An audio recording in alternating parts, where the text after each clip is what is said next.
बिस्मिल्लाहिर्रहमानिर्रहीम। जी, हमारा ये डाटा स्ट्रक्चर से रिलेटेड पहला लेक्चर है। इसके बाद हम पूरी सीरीज़ बनाने लगे हैं, इसके सारे कंटेंट्स हम कवर करेंगे। तो आइए हम स्टार्ट करते हैं इंट्रोडक्शन टू डाटा स्ट्रक्चर को। डाटा स्ट्रक्चर क्या है? डाटा क्या है? वैल्यूज़ और set of values of different types which are called data types. यानी कि वैल्यूज़ और सेट ऑफ वैल्यूज़ को डाटा कहेंगे और ये डिफरेंट टाइप्स की हो सकती हैं जिसको हम डाटा टाइप्स कहेंगे, like string, integer, character etcetera. Structure, structure क्या है? दो पार्ट्स थे, डाटा और स्ट्रक्चर। स्ट्रक्चर क्या है? वे ऑफ ऑर्गेनाइजिंग इंफॉर्मेशन और डाटा। इस डाटा को ऑर्गेनाइज किस तरह करते हैं उसको हम स्ट्रक्चर कहेंगे। Data structure is a particularly way of organizing data. Particularly way क्या? ख़ास तरीका, जैसे हम अरे यूज़ करें, लिंक लिस्ट यूज़ करें, of organizing data in computer so that it can be used efficiently. अब यह डाटा स्ट्रक्चर को हम पार्टिकुलर वे ऑफ ऑर्गेनाइज करेंगे कंप्यूटर में ताकि हम एफिशिएंटली कंप्यूटर को यूज़ कर सकें। Why data structure? Human requirements with computer are going to be complex day by day. To solve complex requirements in efficient way, we need this study provide faster solution of human requirements, और इसके बाद क्या है? Provide efficient solution of human problems with respect to time and complexity. Time and complexity बहुत ही important है data structure में। इनको हम फर्दर डिस्कस करेंगे जब भी जो भी हम पढ़ेंगे। कोई जैसे लिंक लिस्ट हो गया, उसके बाद सॉर्टिंग हो गई, उनकी हम टाइम एंड स्पेस कम्प्लेक्सिटी ज़रूर निकालेंगे। जी, तो इसके बाद study in data structure. Study हम क्या करेंगे? लॉजिकल और mathematical description of structure. Logical और मैथमेटिकल डिस्क्रिप्शन करेंगे स्ट्रक्चर का। Provide faster solution of implementation of structure on a computer using C++, जावा और programming languages etcetera. Quantitative analysis of the structure, which include determining the amount of memory needed to store the structure and time required to process the structure। वो मैंने पहले कहा कि structure में यानी कि time and complex जो है, time and space, memory space में आ जाएगी और जितना टाइम चाहिए वो टाइम कम्प्लेक्सिटी में आ जाएगा। अच्छा, अगर हम इसकी बेसिक क्लासिफिकेशन देखें तो डाटा स्ट्रक्चर जो है उसकी क्लासिफिकेशन क्या? हम सिंपल डाटा स्ट्रक्चर होता है और कंपाउंड डाटा स्ट्रक्चर होता है।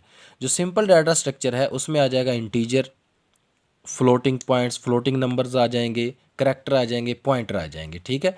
और जो नॉन लीनियर डाटा स्ट्रक्चर है उसको फर्दर हम टू पार्ट्स में डिवाइड करते हैं। Linear data structure, compound data structure को हम टू पार्ट्स में डिवाइड करते हैं, लीनियर डाटा स्ट्रक्चर और non linear data structure. Linear data structure में क्या आ जाएंगी? Arrays, link list, stack, Q वगैरह इसमें आ जाएंगी। और जो है आपका नॉन लीनियर डाटा स्ट्रक्चर, इसमें ट्रीज, ग्राफ्स, फाइल्स आ जाएंगी, ठीक है। इस लिहाज से हम इसको क्लासीफाई करते हैं। और ये जो क्लासिफिकेशन हम कर रहे हैं, इन सारी क्लासिफिकेशन, सारे पॉइंट्स को हम डाटा स्ट्रक्चर में डिस्कस करने जा रहे हैं। अच्छा, उसके बाद अगर हम देखें ऑपरेशंस क्या परफॉर्म किए जा सकते हैं डाटा स्ट्रक्चर में। हम डाटा स्ट्रक्चर में जो है एलिमेंट ऐड कर सकते हैं, डिलीट कर सकते हैं, ट्रैवर्स कर सकते हैं, सॉर्ट कर सकते हैं, सर्च कर सकते हैं। अच्छा, उसके बाद हम देखेंगे types of data structure. Types क्या हैं डाटा स्ट्रक्चर की? वो हमने खैर ये क्लासिफिकेशन में भी देख लिया। तो जैसे अरे हो गया। अरे क्या है? Contiguous block of memory location, each memory location stores on fix length data item.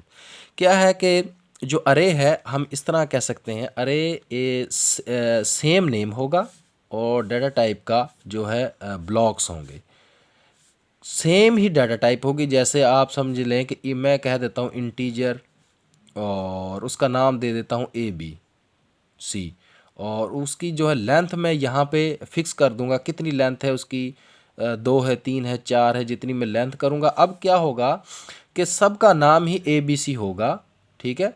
और उसमें और यहाँ पे जो है डाटा सेम डाटा जो है स्टोर हो जाएगा, यानी कंजिक्यूटिव यही है जो contiguous block of memory locations हैं, each memory location store on fix length data items. जैसे एग्जांपल दी इंटीजर, ये फ्लोट भी हो सकता है, करैक्टर भी हो सकता है। स्टैक क्या है? अच्छा, stack item can be inserted और डिलीटिंग वन एंड। एक एंड से जो है डाटा इंसर्ट और डिलीट होगा। जैसे लास्ट इन फर्स्ट आउट, इसमें कंसेप्ट इंप्लीमेंट करेंगे, ये हम फर्दर डिस्कस करेंगे बहुत अच्छी तरह। जैसे ये आप इस तरह समझ लें कि जो स्टैक है वो ऐसे है कि डाटा जब इंसर्ट होगा इसमें ऐसे होगा, और जो जो है डिलीट करेंगे, यानी कि जो लास्ट में इंसर्ट, क्योंकि इसका वन एंड है, नीचे जो फर्स्ट इंटर किया था वो सबसे लास्ट में जाएगा, ठीक है। इसका सिंपल कंसेप्ट यही है। उसके बाद हम ये क्यू पढ़ेंगे। क्यू में क्या है कि फर्स्ट इन फर्स्ट आउट, ये टू एंडेड होता है। एक तरफ से हम डाटा इंसर्ट करते जाएंगे, यानी कि इधर से डाटा इंसर्ट करते जाएंगे, इधर से डाटा आउट होगा, ठीक है। अच्छा, इसको कहते हैं फर्स्ट इन फर्स्ट आउट, क्योंकि जो पहले इंटर होगा वो पहले इसमें से आउट हो जाएगा। सिंपल कंसेप्ट है। आगे हम इसको इम्प्लीमेंट भी करेंगे। लिंक लिस्ट है उसके बाद। It is a dynamic data structure space. Dynamic data structure space का मतलब ये है कि हम अरे में क्या करते थे, जो पहले ही लेंथ उसकी फिक्स कर देते थे, इतनी लेंथ है। लेकिन इसमें क्या करेंगे, हम इसमें लेंथ फिक्स नहीं करेंगे, ये हम एक नोड बनाएंगे, ठीक है। उस नोड का अब हम यानी कि रन टाइम पे, कंपाइल्ड रन टाइम पे हम अपना जो नया नोड क्रिएट करेंगे। जब नया नोड क्रिएट करेंगे तो इसका लिंक जो है इसके साथ अटैच कर देंगे। ये हम फर्दर बहुत अच्छी तरह डिस्कस करेंगे, बस ये एक सिंपल कंसेप्ट देख लें। ये डायनामिक डाटा स्ट्रक्चर स्पेस है, ठीक है। जो हम रन टाइम पे अगर हमें नहीं चाहिए डाटा स्ट्रक्चर, हम इंसर्ट कर सकते हैं, डिलीट कर सकते हैं। और इसकी भी खैर फर्दर दो टाइप्स हैं, single link list, double link list, और भी हैं खैर सर्कुलर। और ये चले हम ये लिंक लिस्ट का थोड़ा सा आपको कंसेप्ट आ गया। उसके बाद ट्रीज़ हैं। ट्रीज़ को हम डिस्कस करेंगे। यहाँ पे मेरा मकसद ये है कि आपको समझ आ जाए कि डाटा स्ट्रक्चर में हम डिस्कस क्या करने जा रहे हैं। ये नॉन लीनियर डाटा स्ट्रक्चर है, represent data in hierarchy relationship. Trees आप जैसे ये ट्रीज़ होती हैं, इस तरह हम नोड्स की फॉर्म में पढ़ेंगे।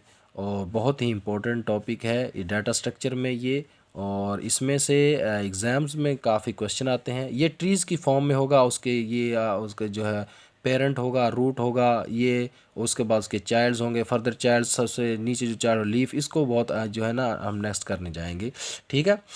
उसके बाद क्या है, graph. It is a set of items connected by edges. Each item is called vertex और नोड। इसमें ग्राफ में क्या है कि इस तरह नोड्स होंगे और वो जो है कनेक्टेड होंगे एजेस के ज़रिए, ठीक है। इस तरह वो आपस में जो कनेक्शन होगा उनका, ये ग्राफ आ जाएगा। अच्छा, ग्राफ में क्या है, वर्टिक्स होंगे और एजेस होंगे, दो चीज़ें हम डिस्कस करेंगे, ठीक है।